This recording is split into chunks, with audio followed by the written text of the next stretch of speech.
Bismillahirrahmanirrahim. Assalamualaikum warahmatullahi wabarakatuh.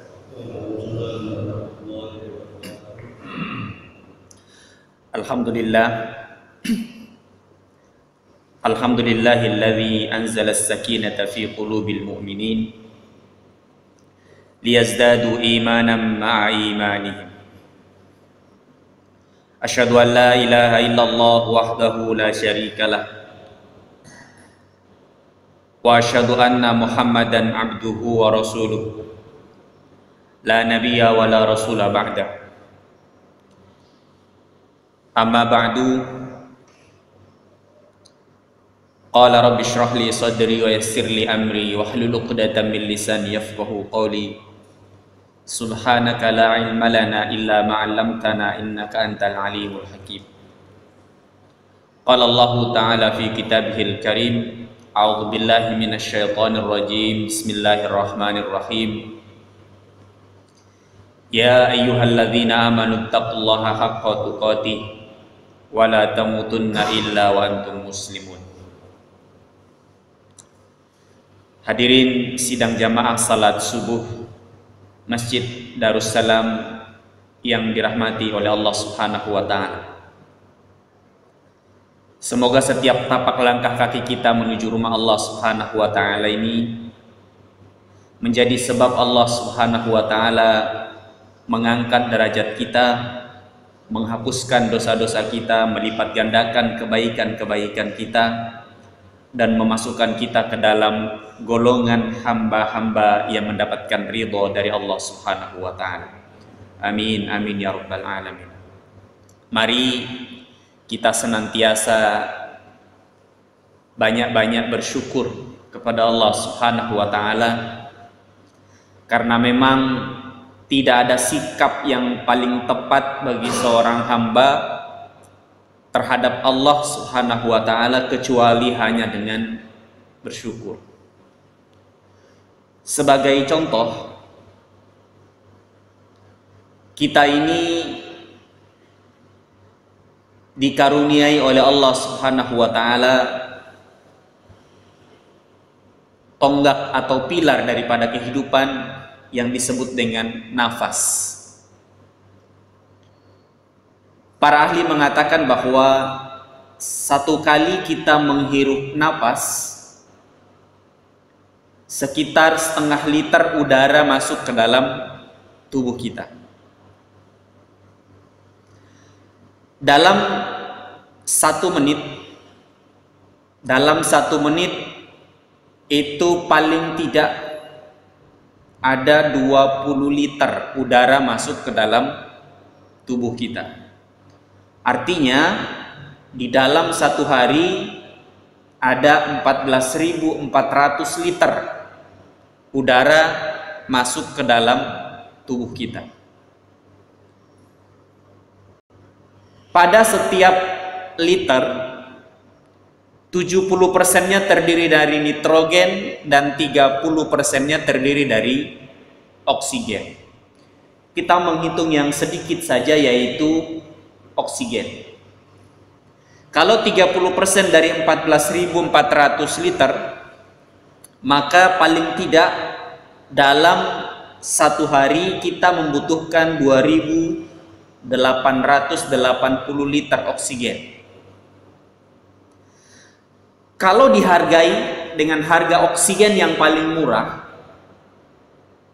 maka satu hari kita menghabiskan kurang lebih 176 juta rupiah untuk hanya sekedar membeli oksigen yang Allah Subhanahu wa ta'ala berikan kepada kita. Dan kalau kita hitung lebih banyak lagi, di dalam satu bulan kita membutuhkan uang 5,3 miliar rupiah hanya untuk membeli udara yang bernama oksigen yang masuk ke dalam tubuh kita.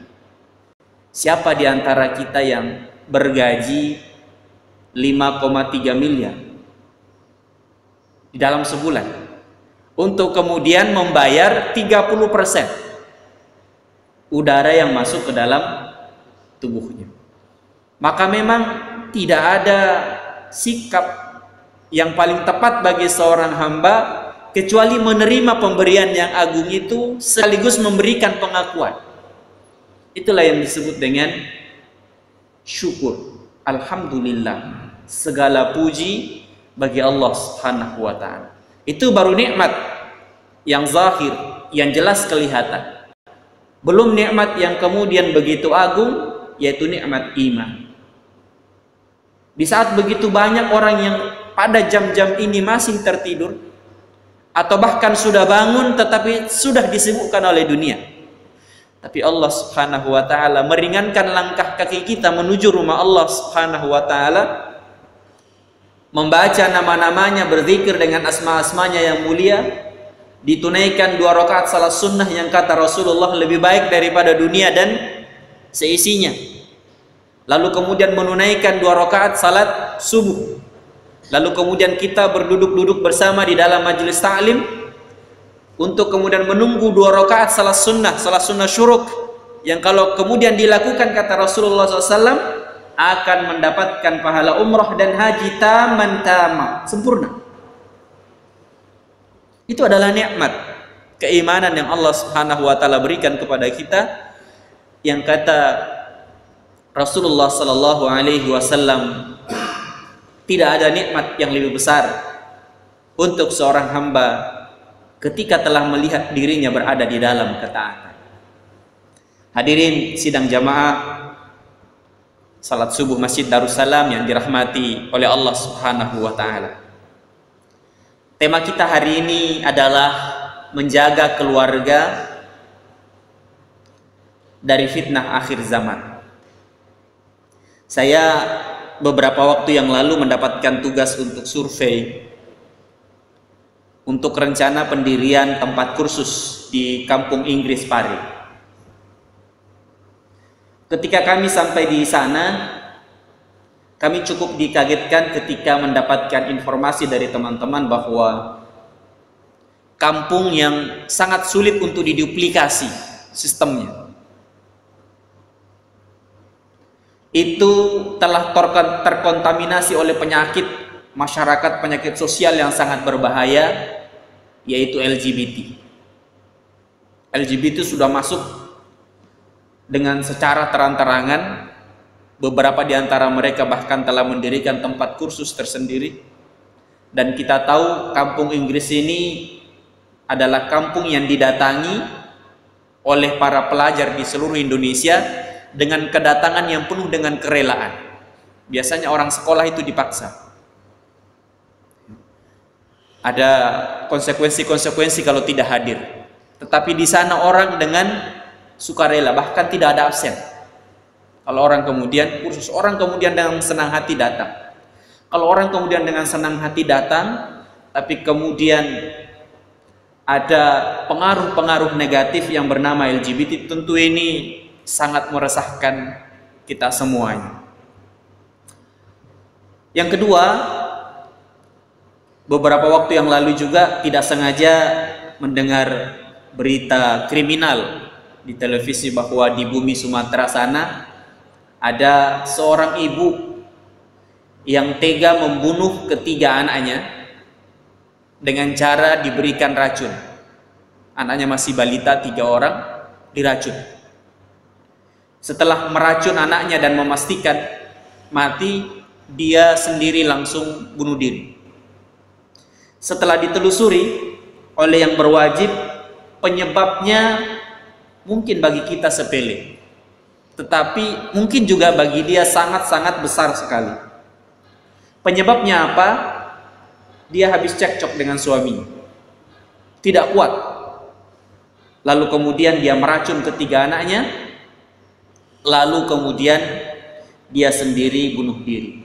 Ini fenomena yang sudah mulai terlihat jelas di tengah-tengah kita, maka rasanya patut kemudian kita mengingatkan diri kita tentang perintah Allah Subhanahu wa ta'ala, ku anfusakum wa ahlikum nar.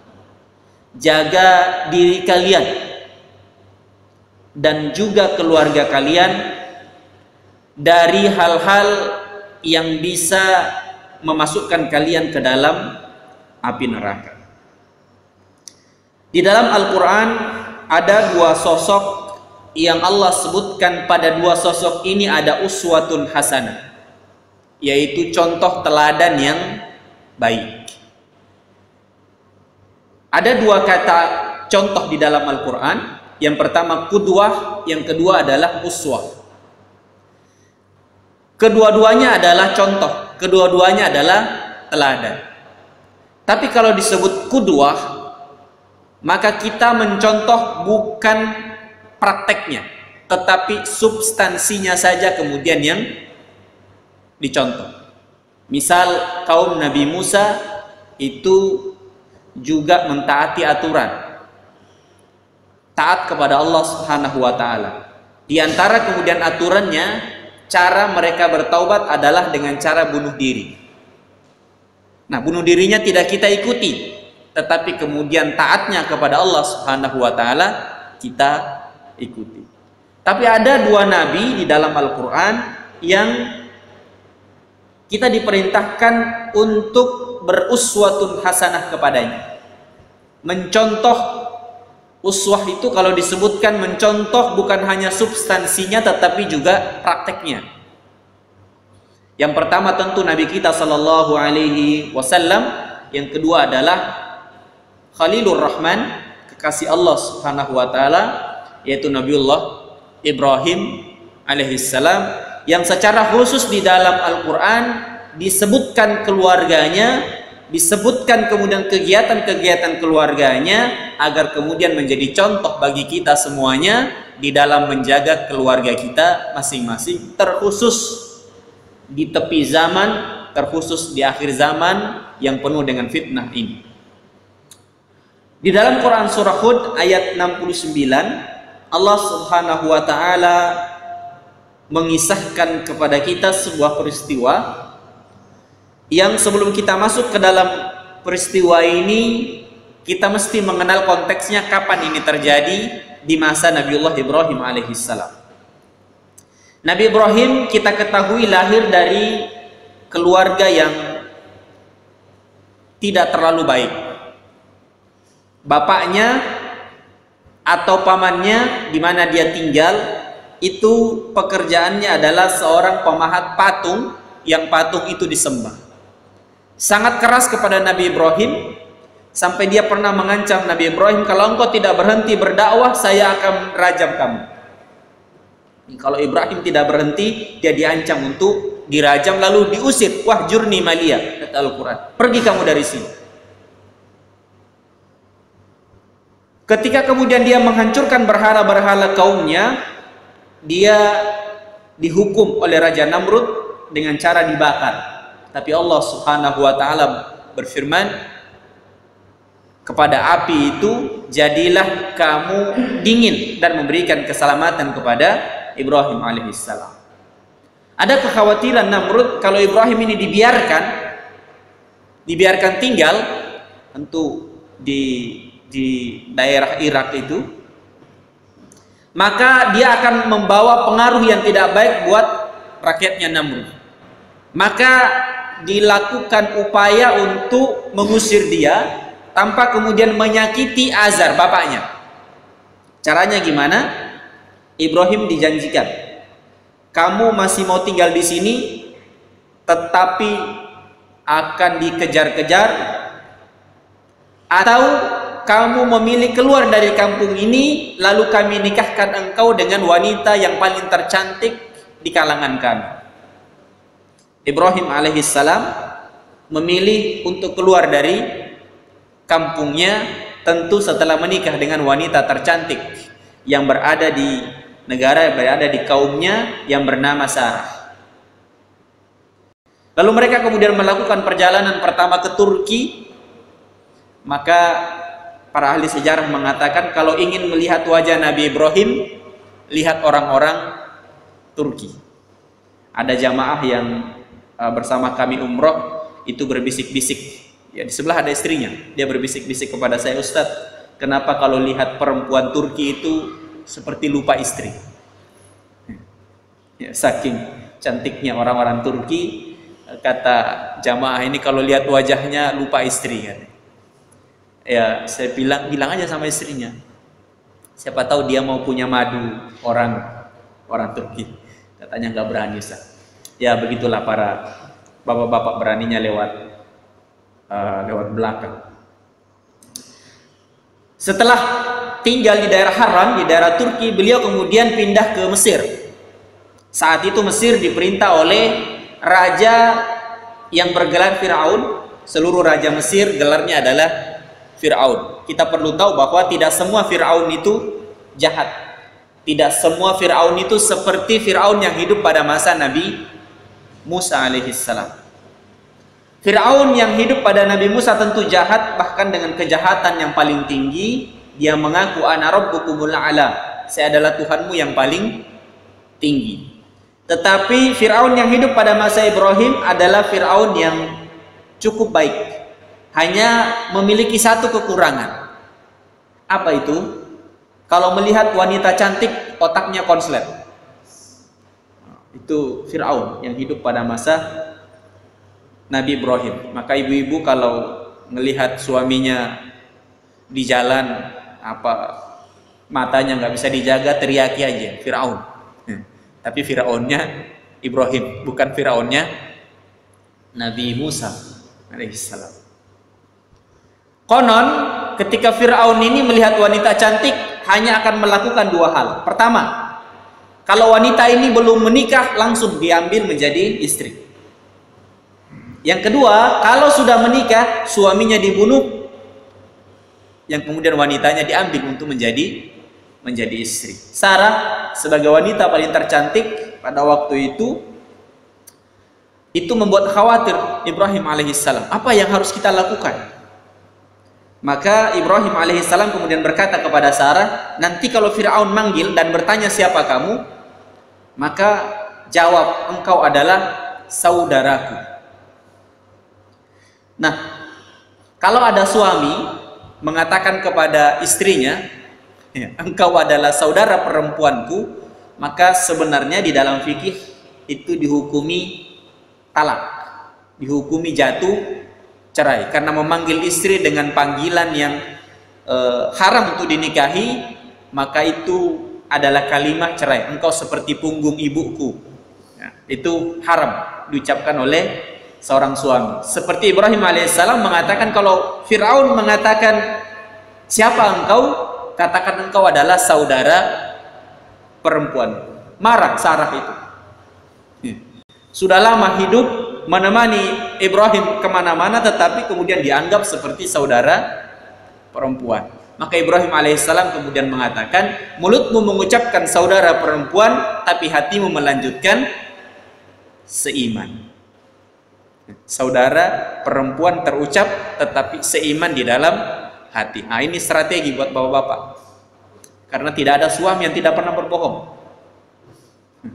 Tidak ada, pasti semua suami pernah berbohong. Dan memang bohong ada yang dibolehkan, yaitu berbohong di dalam rumah tangga. Tetapi belajarlah kepada Nabi Ibrahim alaihissalam, yang keluar di mulut sesuatu yang benar, adapun yang disembunyikan, sembunyikan di dalam hatinya. Nah, tentu ini ada aturan-aturan, ada batasan-batasan. Bagaimanapun secara mendasar berbohong dan berdusta itu adalah hal yang dilarang oleh agama ini. Ketika kemudian diketahui benar bahwa Sarah dipanggil oleh Firaun, lalu Firaun hendak berbuat jahat kepada Sarah, lalu Firaun kemudian mematung, beku, tidak bisa bergerak, lalu meminta maaf kepada Sarah, lalu kemudian sangat kagum, sangat menghormati Sarah, lalu diberikan hadiah. Hadiah yang paling terhormat pada waktu itu adalah orang. Jadi manusia dihadiahkan, diberikan sebagai hadiah. Begitu juga dengan Hajar, dia diberikan hadiah berupa manusia, seorang wanita yang bernama Hajar. Jadi Sarah ini pergi dari rumah, pergi dari suaminya, pergi ke Firaun sendirian, pulang membawa seorang wanita yang bernama Hajar. Ada ustadz yang guyon dengan peristiwa ini, bahwa inilah ciri wanita yang soleha. Jadi dia yang mencarikan suaminya. Kalau suami yang menawarkan, ini belum baik. Ya. Tapi kalau istri yang kemudian menawarkan, itu nggak apa-apa. Dan saya kira sangat sedikit wanita yang seperti ini. Saya beberapa memiliki guru yang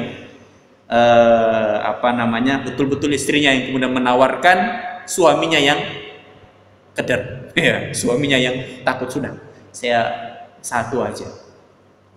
Bapak-bapak, ibu-ibu dan dirahmati oleh Allah Subhanahu wa taala. Setelah itu kemudian Sarah lama tidak memiliki keturunan, lalu dia meminta Ibrahim alaihissalam untuk menikahi Sarah, menikahi Hajar, lahir Ismail, lalu dipindahkan ke Ka'bah, ke kota Mekah. 4 kali Ibrahim alaihissalam bolak-balik. Pada yang keempat, ketika Ibrahim alaihissalam membangun Ka'bah. Ketika selesai itu, usia Ibrahim alaihissalam sudah sangat sepuh. Usianya sudah 120 tahun. Sementara Sarah usianya 90 tahun. Itu usia yang sudah sangat sepuh, sudah sangat tua sekali, 120 dan 90. Pada keadaan yang inilah turun ayat ini. Quran surah Hud surah ke-11 ayat 69, di saat dimana Ibrahim alaihissalam sudah tidak kuat melakukan perjalanan jauh, sehingga dia hanya tinggal di rumah yang isi rumah itu hanya dia berdua. Sehingga biasanya memang orang yang tidak memiliki anak, maka dia melakukan beberapa hal. Yang pertama diantaranya adalah memelihara banyak sekali hewan-hewan peliharaan, melihara kucing, melihara ayam dan lain-lain sebagainya. Biasanya kalau tidak ada orang di rumah. Yang kedua, pintunya tidak pernah dikunci.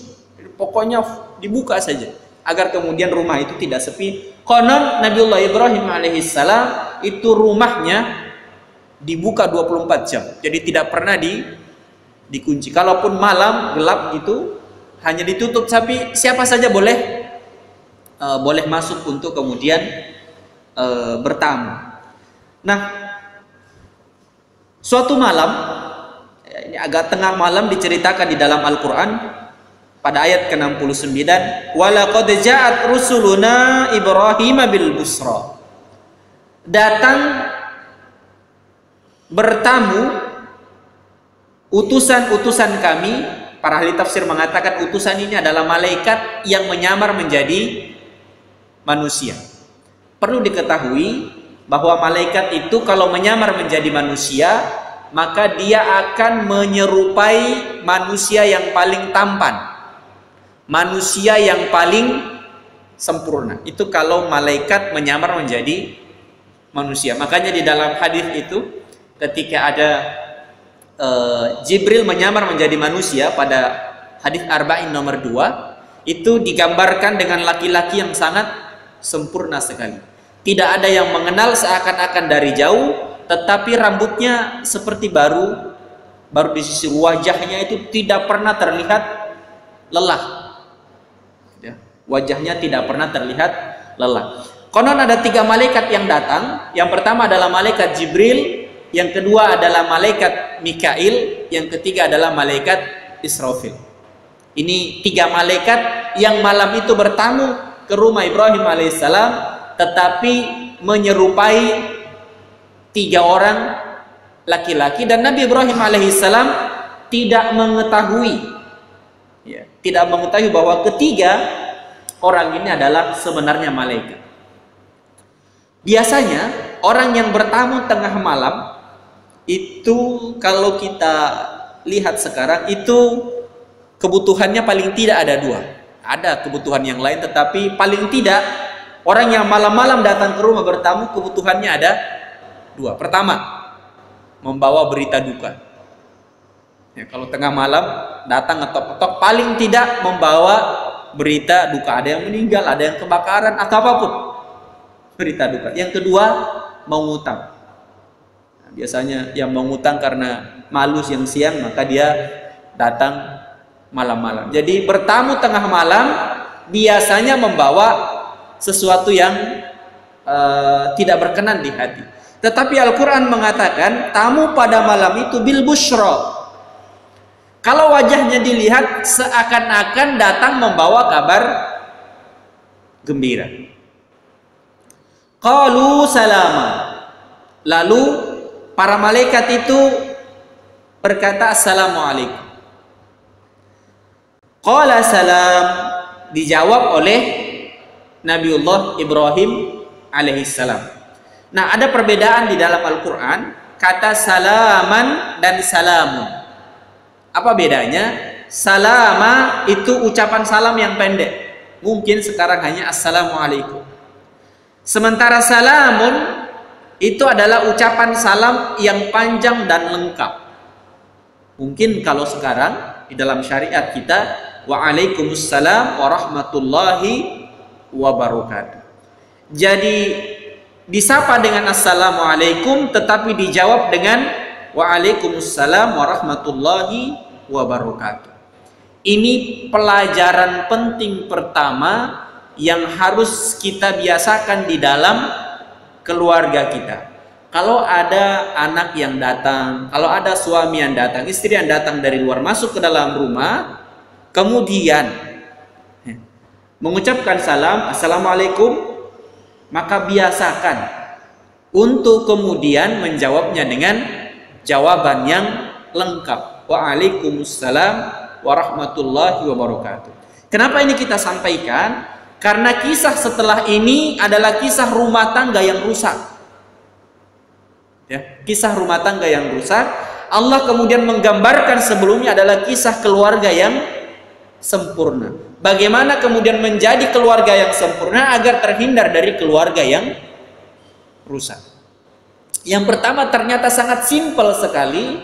Bagaimana membiasakan ketika menjawab salam itu, ya, ketika menjawab salam itu dengan jawaban yang sempurna, ya, dengan jawaban yang sempurna. Maka mari kita biasakan, jangan kemudian lebih jahat lagi. Assalamualaikum, salam. Itu sudah nggak ada. Waalaikumsalam, apalagi warahmatullah, apalagi kemudian wabarakatuh. Apalagi kemudian sudah nggak jawab salam, dari dalam sudah teriak, siapa di luar? Nah, ini apa namanya? Tradisi keluarga yang kemudian tidak baik untuk kemudian suasana akhir zaman yang begitu luar biasa membawa fitnah ini. Fama labitha, setelah menjawab salam itu langsung, tidak ada waktu, dia kemudian masuk.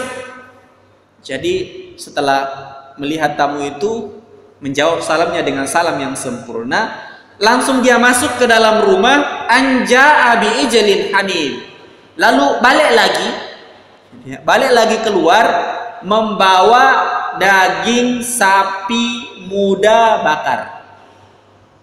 Daging sapi muda yang sudah dipanggang. Hanif itu yang sudah dibakar. Para ahli tafsir menyampaikan kepada kita sesuatu hal yang sangat indah sekali. Pertama, kalau menerima tamu itu pertama hanya menjawab salamnya, setelah itu jangan berkata apa-apa. Segera masuk ke dalam rumah. Jangan ditanya apa kebutuhannya, jangan tanya siapa namanya, ya, jangan tanya dari mana. Pokoknya waalaikumsalam warahmatullahi wabarakatuh, silahkan duduk, masuk. Ngapain? Ya tentu tidak bisa juga persis, ya, seperti Nabi Ibrahim alaihissalam yang kemudian daging sapi muda panggang. Kenapa kemudian daging sapi muda bakar? Pertama, cara memasak daging yang paling cepat itu adalah dibakar. Maka jangan biarkan tamu menunggu lama. Cari jenis makanan yang paling cepat untuk dihidangkan. Dalam hal ini daging, dan cara memasak daging yang paling cepat adalah dibakar. Jangan sampai ibu-ibu kemudian mengatakan, tamu sebentar, saya mau masak rendang. Nah, itu apa? Setengah hari belum tentu matang. Itu tamu sudah kelaparan duluan. Jadi yang pertama, pelajaran penting dari Nabi Ibrahim alaihissalam, kalau menerima tamu, sapa dia dengan sapaan yang sempurna, lalu jangan banyak tanya, segera mengambil makanan yang paling cepat, yang paling cepat. Apalagi sekarang enak, GoFood, yang paling cepat. Kalau di rumah kemudian tidak ada makanan. Yang pertama, bakar. Yang kedua, kenapa kemudian daging sapi mudah bakar? Kata para ulama, kalau dibandingkan secara harga, lebih mahal harga makanan yang dibakar daripada makanan yang tidak dibakar. Dalam konteks keindonesiaan saya kira itu benar. Ikan goreng dengan ikan bakar itu lebih mahal ikan bakar. Iga goreng dengan iga bakar itu lebih mahal iga bakar. Artinya bukan hanya sekedar cepat, tetapi yang paling berkualitas. Yang paling berkualitas. Maka saya menyarankan kepada ibu-ibu untuk kemudian belajar memasak masakan yang cepat dimasaknya, tetapi kualitasnya paling baik. Bukan kemudian pengen bergaya, bukan kemudian pengen hanya karena ingin memiliki kemampuan memasak, tetapi Nabiullah Ibrahim alaihissalam pernah ditanya, mengapa Allah memberikan gelar kepadamu Khalilur Rahman, temannya Allah. Jadi ada temannya Allah namanya Ibrahim alaihissalam. Kata Nabi Ibrahim, karena saya senang sekali menerima dan menjamu tamu. Artinya ibu-ibu di rumah bisa menjadi teman Allah dengan cara memiliki kemampuan memasak untuk tamu. Pertama, kemampuan memasak cepat. Yang kedua, bukan hanya cepat tetapi dengan kualitas paling bagus. Ya, ada ibu-ibu yang kemudian mengatakan, ada Ustaz sekarang itu, yaitu memasak mie instan, ya, rasa sapi bakar. Ya, betul juga, tapi tidak berkualitas itu. Walaupun juga rasanya rasa yang sama, rasa yang sama. Ini pelajaran penting, sangat sederhana sepertinya di dalam rumah, tetapi justru ini Allah Subhanahu wa taala lukiskan kepada kita untuk kemudian kita menjaga keluarga kita. Jadi yang pertama, dari cara mengucapkan salam dan menjawab. Yang kedua, dari cara menjamu tamu. Itu adalah tradisi, adalah kegiatan yang kalau kemudian kita upayakan untuk mencontoh Nabiullah Ibrahim alaihissalam, insya Allah Allah akan jaga keluarga kita. Nggak usah kemudian dilarang anak-anak itu keluar, biarkan saja kemudian dia keluar sesuai dengan tentu kebutuhan. Tetapi kemudian biasakan mereka dengan tradisi-tradisi yang kemudian menyebabkan Allah Subhanahu wa taala akan menjaga mereka ketika kita tidak ada, bahkan ketika kita sudah meninggal. Keturunan Nabiullah Ibrahim alaihissalam sampai sekarang dijaga oleh Allah Subhanahu wa taala, bisa jadi karena kebiasaan, karena adat-adat tradisi daripada bapaknya Ibrahim alaihissalam dahulu, yaitu sangat baik di dalam menerima tamu. Saya kemudian mengatakan, jangan-jangan hari ini kita dijaga oleh Allah karena kebiasaan orang tua kita dahulu. Saya melihat orang tua di desa itu kan luar biasa. Kalau ada tamu datang nggak peduli apa yang ada di rumah, dikeluarkan. Mau besok mau makan apa, nggak peduli orang tua itu. Bahkan kemudian ayam yang masih mengeram, telurnya belum keluar, itu dipotong. Hanya kemudian untuk menjamu tamu yang datang ke rumah. Sekarang ini luar biasa sulitnya kita bertamu, rumah-rumah berpagar tinggi, gitu ya. Belum ada tulisan di depan, awas anjing galak. Itu bagaimana kemudian orang mau dengan senang hati bertamu ke rumah kita. Nah, ini contoh. Selanjutnya dikisahkan, falamma ra'a aydiyahum la tasila ilaihi, setelah kemudian Ibrahim menyodorkan daging sapi bakar itu, ternyata ketiga orang malaikat ini tidak mengambil makanan itu. Ketika melihat itu, Yang awalnya Ibrahim alaihissalam cukup gembira karena secara wajah orang ini tidak akan membawa kabar buruk. Secara wajah orang ini akan membawa kabar gembira. Tetapi melihat orang ini tidak menyentuh makanan, hati Ibrahim mulai gak enak. Kenapa? Dulu tradisi membunuh itu sangat-sangat jantan. Jadi kalau mau membunuh nggak sembunyi-sembunyi, nggak dari jarak jauh, tetapi datang baik-baik, gitu ya. Kemudian mengutarakan keinginannya untuk membunuh, lalu terjadi. Bedanya apa? Kalau datang baik-baik, datang ke rumah, lalu diberikan makanan, mau makan itu tamu. Tapi kalau datang ke rumah, diberikan makanan tidak mau, boleh jadi dia membawa sesuatu yang buruk. Makanya sihir atau penyihir kalau datang ke rumah itu tidak akan makan makanan di dalam rumah itu.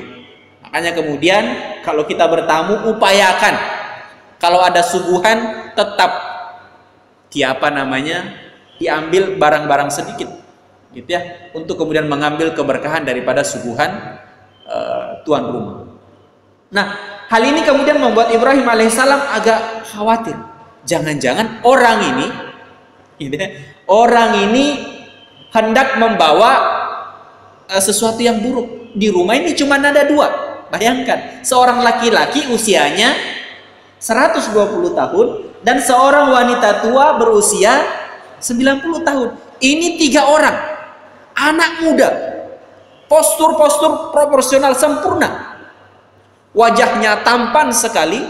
Itu kan ya, kalau kita lihat sekarang itu mafia kan tampan-tampan itu. Ya, kalau preman iya wajahnya seperti itulah. Tetapi sekarang mafia-mafia dengan tingkat kejahatan yang sangat tinggi, itu penampilannya seperti eksekutif. Tapi kejahatannya, cara mereka berbuat kejahatan jauh lebih dahsyat. Itu sangat ketakutan Ibrahim alaihissalam. Di dalam ayat ini dikatakan nakirahu, hatinya mulai bergetar, wa aujasa minhum khifah, lalu pelan-pelan muncul rasa khawatir. Tapi hebatnya Al-Qur'an mengatakan kehebatan Ibrahim alaihissalam, mengatakan sifat Ibrahim adalah khifah. Khifah itu rasa takut yang tidak muncul di wajah. Kalau wajahnya pucat, itu bukan khifah. Tetapi kalau kemudian takutnya itu tidak nampak di wajah, namanya khifah. Jadi luar biasa Ibrahim alaihissalam. Ini tamu, tapi mungkin saja membawa kabar buruk, tetapi kemudian tidak diperlihatkan di wajah. Nah, tentu malaikat tahu. Malaikat tahu kalau Ibrahim alaihissalam itu ada kekhawatiran. Maka segera malaikat itu mengatakan, qalu la takhaf, Ibrahim, jangan takut. Inna ursilna ila qaumi Lut. Kami ini datang memang membawa kabar buruk, kabar jahat, tetapi bukan untuk engkau. Kami datang membawa kabar buruk untuk kaumnya Lut. Kaum Lut adalah kaum LGBT, kaum yang akan menjadi fitnah akhir zaman. Rasulullah SAW bersabda, nanti akan datang masa di mana laki-laki akan mencukupkan hasrat seksualnya dengan sesama laki-laki, dan wanita akan mencukupkan hasrat seksualnya dengan sesama wanita. Dan hari ini sebagaimana yang kita ceritakan di awal, itu sudah banyak di sekitar kita. Cara menghadapinya mulai dari dalam rumah. Sempurnakan ucapan salam, jamu tamu dengan jamuan yang sempurna. Insya Allah Allah akan menjaga anak-anak kita. Saya pernah bertanya kepada aktivis LGBT itu, dia mengatakan, Ustadz, LGBT itu bisa meng-LGBT-kan orang hanya dalam waktu 2 jam. Kita ini mengajari orang di sekolah, mengajari anak-anak di sekolah 6 tahun belum tentu pintar, belum tentu kemudian dia menjadi baik. Ini ada orang hanya 2 jam bisa LGBT di tempat. Luar biasa. Jadi para malaikat ini mengatakan, kami datang membawa kabar buruk untuk kaumnya Lut. Maka di selanjutnya mulai tenang. Nah, ketika mulai tenang, dari dalam keluar Sarah. Nah, orang Arab itu kebiasaan kalau menjamu tamu, makannya duluan keluar. Makannya duluan keluar, minumannya belakangan. Kenapa? Agar makanannya habis. Kalau minumnya duluan, itu makanannya pasti nggak habis. Saya pernah keselak, nggak bisa masuk tuh makanan, karena makanannya orang Arab itu bagi orang Indonesia agak-agak keras. Ya, roti Maryam itu kan agak-agak keras. Tidak umum lah makanan itu ada di Indonesia. Nah, orang Arab itu makanannya duluan keluar, silahkan makan, tapi minumannya belakang, tunggu keselak dulu, agar kemudian makanannya dihabiskan. Nah, saya kira di Indonesia berbeda. Di Indonesia minumnya duluan keluar, sudah kenyang tamu baru keluar makanannya. Tidak menyinggung yang hari ini. Ya, kok cuma ada minuman? Tidak. Kita ini bukan sedang bertamu. Bahaya juga kalau kajian ada kemudian makanan, bisa jadi kajiannya tidak diperhatikan. Bapak-bapak yang dirahmati oleh Allah Subhanahu wa taala. Nah, di kisah ini setelah Ibrahim mengeluarkan daging sapi panggang, itu baru setelahnya keluar Sarah membawa minum. Nah, ketika keluar membawa minum, dia sempat mendengar perkataan malaikat itu bahwa dia tidak datang membawa kabar buruk untuk Ibrahim, tetapi membawa kabar buruk untuk Nabiullah Lut. Rupanya berita hancurnya kaum Nabi Lut, buruknya, ya terkutuknya perilaku kaum Nabi Lut ini, itu sudah menyebar kemana-mana. Bayangkan di masa itu, ya belum ada internet, belum ada grup WhatsApp, itu informasi kaum Nabi Lut sudah menyebar kemana-mana. Sudah menyebar kemana-mana. Maka dikatakan di sini fadhahika, itu Sarah belum menyodorkan minumannya itu sudah tertawa duluan, gembira sekali dia. Ya, kalau kita sekarang mungkin mengatakan kapok. Ya, jadi dia sangat-sangat gembira sekali sampai tertawa. Ya, bahkan di dalam satu tafsir dikatakan saking gembiranya Sarah itu sampai dia kemudian haid. Sampai kemudian dia haid. Saya juga nggak tahu ini apa hubungannya gembira dengan haid itu. Jadi ada bacaan bukan fadhahikat tetapi fadhahakat. Dohakat itu artinya haid. Saking gembiranya Sarah itu sampai kemudian dia haid, dan itu dilihat oleh malaikat. Malaikat kemudian mengatakan, "Fabasyarnaha bi Ishaq." Sarah, sebentar lagi engkau akan melahirkan, namanya Ishaq. Wa min wara'i Ishaq Yaqub, dan di belakangnya Ishaq ada Yakub. Jadi menjamu tamu itu tidak akan pernah mendapat balasan hanya satu, minimal dua. Bayangkan, tadi malaikat dijamu dengan daging sapi terbaik tentu. Allah Subhanahu wa taala membalas yang pertama dengan Ishaq. Sarah, nanti sebentar lagi engkau mendapatkan anak yang bernama Ishaq. Nanti di belakangnya Ishaq ada lagi namanya Yakub. Oh, itu luar biasa.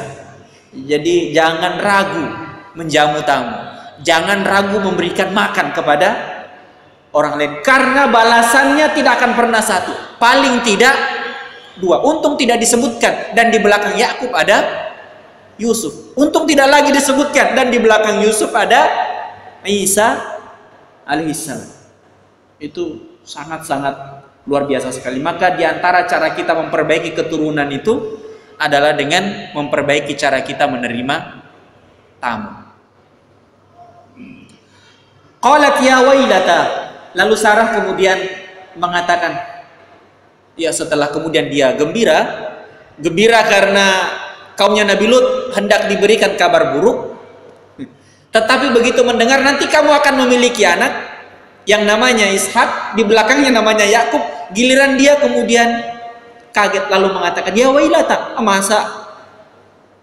Tidak percaya dia. A'alidu, apakah saya bisa melahirkan? wa ana ajuz. Kalau tua namanya haram, tua biasa. Tapi kalau sudah keterlaluan tua, kalau bahasa Indonesianya tua renta, itu namanya ajuz. Bagaimana saya hendak melahirkan? Saya ini sudah ajuz, sudah tua renta. Wahada ba'li syaikh. Ini pelajaran penting, Bapak, Ibu yang dirahmati oleh Allah. Wahada ba'li syaikh. Dan ini orang yang di samping saya, maksudnya Ibrahim. Wahada ba'li, itu dipanggil ba'li. Apa itu ba'li, Bapak, Ibu? Ini terkhusus ibu-ibu. Ba'li itu adalah panggilan seorang istri kepada suami, yang istri itu tidak bisa menemukan kekurangan suaminya satupun. Itu panggilannya adalah ba'li. Coba sekarang tanya ke istri panjenengan semuanya. Bu, ma, apa kelebihan saya? Nah, tulis tuh. Selanjutnya pada kertas yang lain, tolong sebutkan kekurangan saya. Banyakan yang mana? Banyakan kekurangan nih.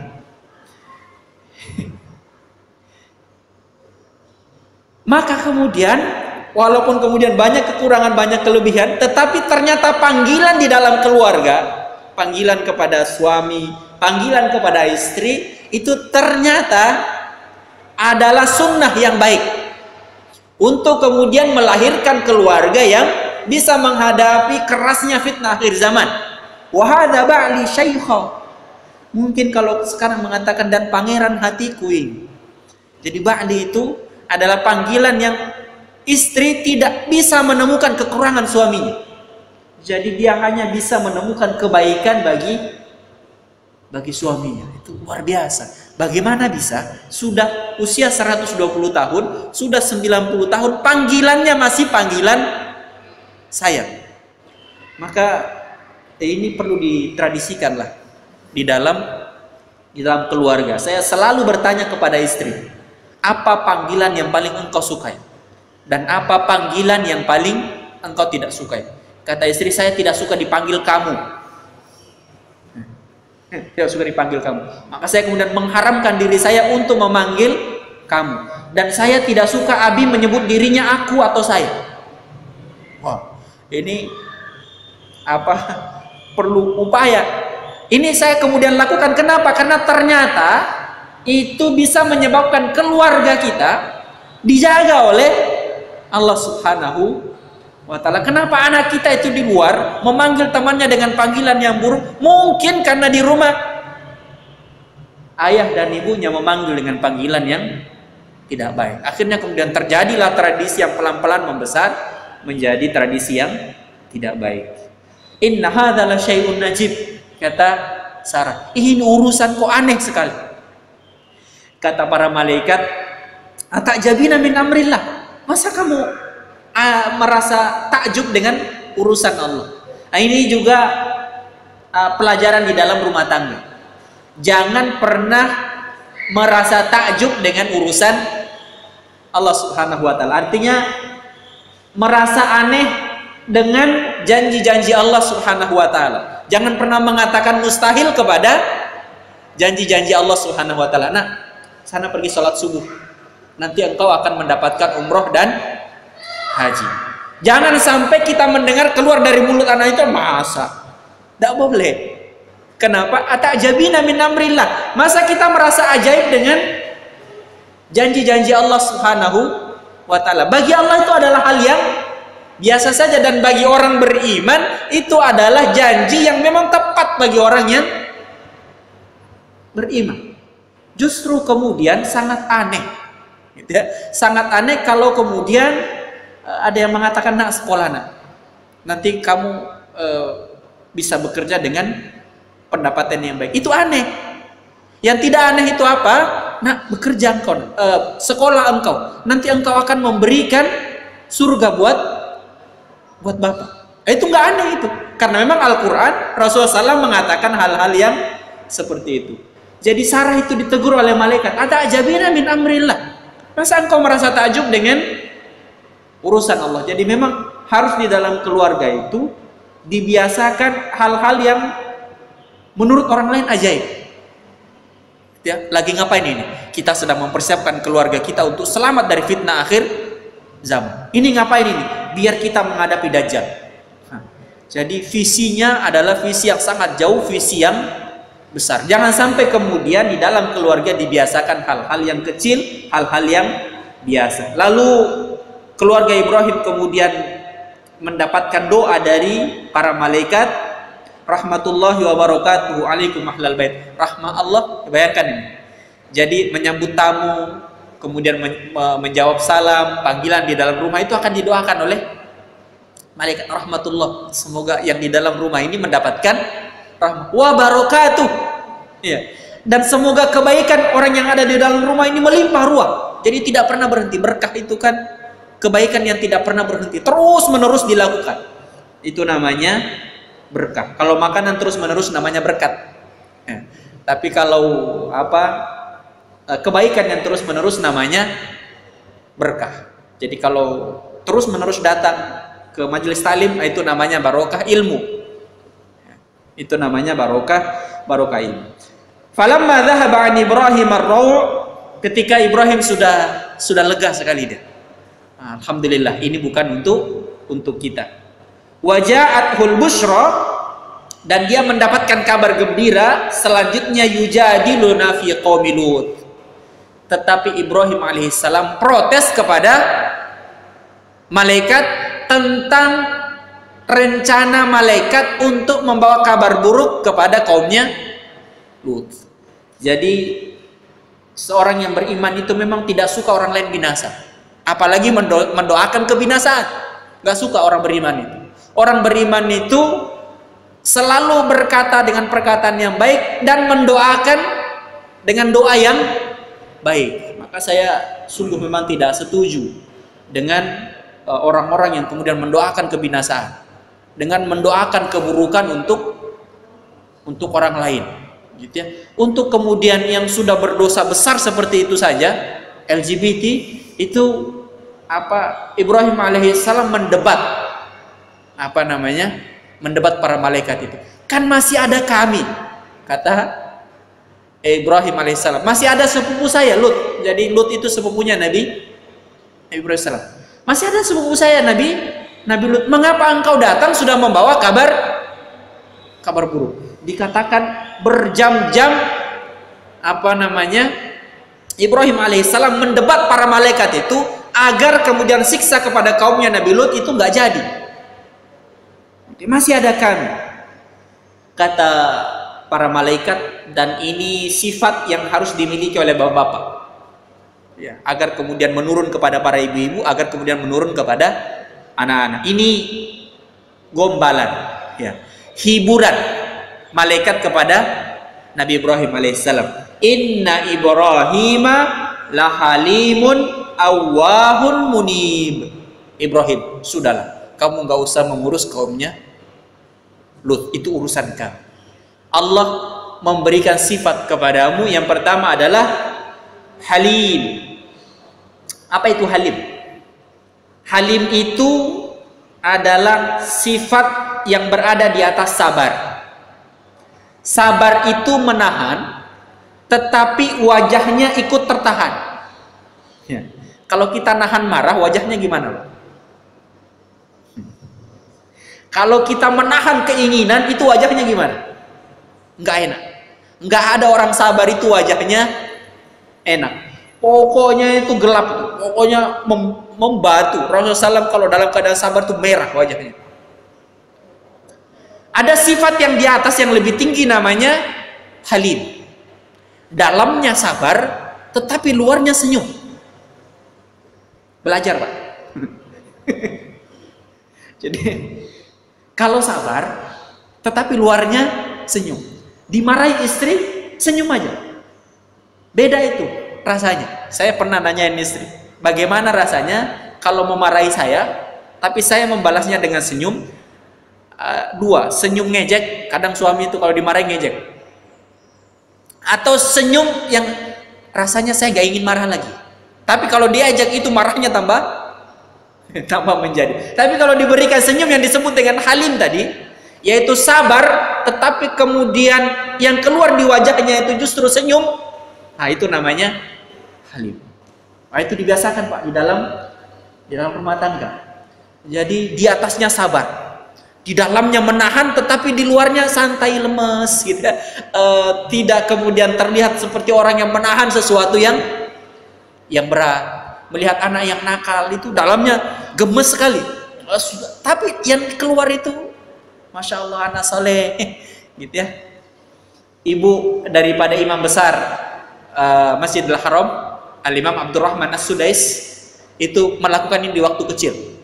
Jadi ketika As-Sudais itu menumpah air, menumpah minuman di atas meja tamunya sedang ramai, datang dia ditumpahkan air itu, ibunya kemudian mengatakan, ya Allah anakku, semoga engkau menjadi imam Masjidil Haram. Jadi ibunya marah sekali, tamu ini datang dia ditumpahkan itu, dia mengatakan, ya Allah anakku, semoga engkau menjadi imam Masjidil Haram. Jadi marah yang keluar doa. Kata Al-Imam As-Sudais, itulah yang membuat saya menjadi Imam Al-Haramain, berkat doa ibu saya yang dalam keadaan ya halim itu, menahan marah, tetapi yang keluar adalah hal-hal yang lembut. Yang pertama halim, ini harus dimiliki di dalam keluarga. Pertanyaannya kemudian bagaimana caranya? Jawabannya adalah Allah. Ya. Apa itu Allah? Allah itu namanya merintih. Kalau doa, kalau sholat, mendoakan keluarga, itu harus sampai Allah, harus sampai keluar rintihan. Saya sulit menemukan orang yang seperti ini di Indonesia. Tapi ketika kita umroh misalnya, atau kemudian ketika haji, itu rasanya hampir semua orang kalau sudah sujud atau kalau sudah mengangkat tangannya itu melakukan Allah. Pak, kalau doain keluarga, Bu, kalau doain anak, itu usahakan sampai ke derajat Allah, sampai kemudian muncul ratapan, muncul rintihan dari mulut itu. Makanya dikatakan Allah itu sudah menjadi gitu ya, muncul keluar dari dalam getaran-getaran. Jadi kalau doa itu jangan hanya ya Allah jadikan anak saya anak yang baik, enggak, sampai keluar rintihan. Kata para ahli tafsir, itulah yang akan melahirkan sifat halim. Kalau ketika mendoakan anak-anak, mendoakan suami itu sambil merintih. Jangan berharap pernah sabar kepada anak-anak, kepada keluarga, kalau ketika mendoakan mereka, doanya doa yang biasa saja. Ya. Yang terakhir adalah munib. Munib itu kalau melakukan dosa langsung istighfar. Jadi Ibrahim itu kalau melakukan dosa langsung istighfar. Dan ketika dia beristighfar dia merintih. Pantas kemudian dia memiliki sifat halim. Jadi ini 3 sifat yang kemudian insya Allah kalau kita miliki, selamat keluarga kita. Pertama, kalau habis melakukan keburukan segera istighfar. Segera kemudian banyak-banyak berdoa kepada Allah Subhanahu wa Ta'ala. Beristighfarlah, doakan keluarga kita, doakan saudara-saudara kita dengan rintihan Allah, dengan betul-betul meminta kepada Allah Subhanahu wa Ta'ala. Insya Allah akan melahirkan sifat halim. Ya, halim inilah yang membuat kita mudah di dalam menjamu tamu. Halim inilah yang kemudian menyebabkan panggilan-panggilan di dalam rumah tangga itu adalah panggilan-panggilan yang begitu indah, yang begitu menginspirasi. Doa Nabi Ibrahim, doa tentang keluarganya, hari ini masih dibaca, masih dikenang oleh seluruh umat manusia. Semoga pelajaran penting ini menjadi ibrah, menjadi pelajaran yang kita bawa ke dalam rumah kita masing-masing untuk menyelamatkan diri kita dan keluarga kita dari fitnah akhir zaman, lebih daripada itu menyelamatkan diri kita dan keluarga kita dari azab dunia, apalagi azab akhirat, azab api neraka. Mari kita berdoa kepada Allah Subhanahu wa Ta'ala, semoga sisa waktu, sisa usia yang masih Allah berikan kepada kita bisa betul-betul berjihad, betul-betul berusaha sekuat kita untuk menjaga diri kita, menjaga keluarga kita, dan kemudian menjadi sumbangsi agar kemudian masyarakat kita terjaga, negara kita ini juga terjaga, dan lebih daripada itu alam semesta ini juga menjadi terjaga disebabkan oleh hal-hal yang mungkin kecil yang kita lakukan di dalam rumah, di dalam keluarga kita. Allahumma salli ala sayyidina Muhammad wa ali sayyidina Muhammad walhamdulillahi rabbil alamin. Allahumma ighfir lana dhunubana wa liwalidina warhamhuma kama rabbayana shighara. Allahumma qasim lana min khasyyatika ma tahulu bihi bainana wa baina ma'siyatik, wa min ta'atika ma tuballighuna biha jannatak, wa min al-yaqini ma tuhawwinu bihi alaina masa'ibad dunya, wa matti'na Allahumma bi asma'ina wa absarina wa quwwatina ma ahyaytana waj'alhu al-waritha minna waj'al tha'rana 'ala man zalamana wansurna 'ala man 'adana wa la taj'al musibatana fi dinina wa la taj'al ad-dunya akbar hammina wa la mablagha ilmina wa la tusallit 'alaina man la yakhafuka wa la yarhamuna wa la ilan nari masirana wa ilal jannati darana. Allahumma ja'al ahlana min ahlil khair, min ahlil ilmi, min ahlil istiqamah, min ahli la ilaha illallah Muhammadur Rasulullah, min ahlil Quran birahmatika ya arhamar rahimin, wa la taj'alna wa ahlana wa auladana min ahli syarri wad dhair. Rabbana atina fid dunya hasanah wa fil akhirati hasanah wa qina adzaban nar. Wa sallallahu ala sayyidina Muhammadin wa alihi wa sahbihi ajmain walhamdulillahi rabbil alamin. Mohon maaf atas segala hilaf. Subhanakallahumma rabbana bihamdik nasyhadu an la ilaha illa anta nastaghfiruka wa natubu ilaik. Wassalamualaikum warahmatullahi wabarakatuh.